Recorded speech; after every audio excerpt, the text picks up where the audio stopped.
Umwe wa matata kuma kuri arimi bururi-ini ukoretwo ari thogora wa iguru wa irio cia mahiu undu uria umanite na unyihu wa irio ishikumana na moruru ma ucenjia wa riera.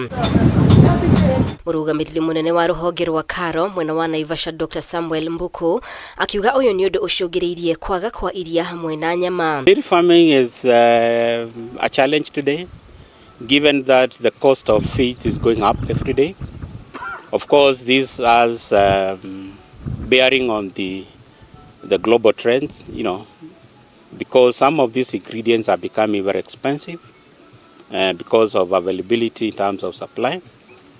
But here we are trying to teach farmers low input production systems. Hamwe noguo ruhonge ruru rutikoretwo rukiamukira kigina kiganu kuma kuri ministry ya kigina undu uria kuringana na MBUKU urathararia mihang'o ya uthuthuria nona gukiri uguo MBUKU ugite ni mahotete guthundura mimera mithemba itiganite iria ingihota gwitiria ngaragu na imera itiganite cia riera. Challenge of feed is real, and this is mainly due to the climate change issue which we have today.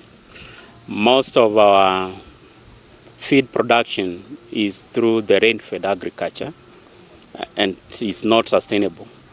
What we have done is to develop what we call the climate-smart fodders and the pastures varieties across, which fits well in different production systems. Wawero nyaje kuma ruhonge-ini rwa irio cia mahiu augite kwa ihinda riri hena ithenya ria gicunji kia 60 ria irio cia mahiu undu uria wakiriirio makiria kumana na hathara thutha wa magetha, and especially the cost of feed, the concentrates, and the reason being most of these feeds are not produced in Kenya, most of them are import. Looking at our currencies, the dollar versus our Kenya shilling, the costs have tremendously gone up high, and farmers are not able to feed the animals well. We are encouraged and hopeful that the promotion of oil crop value chain, like the sunflower, the cotton seeds and the rest, are also going to come up with other benefit to the animal industry, because we are going to use the byproduct like the cotton cake, the sunflower cake. Girifotera Kameme TV, ritwa riakwa ni Mubi Washege.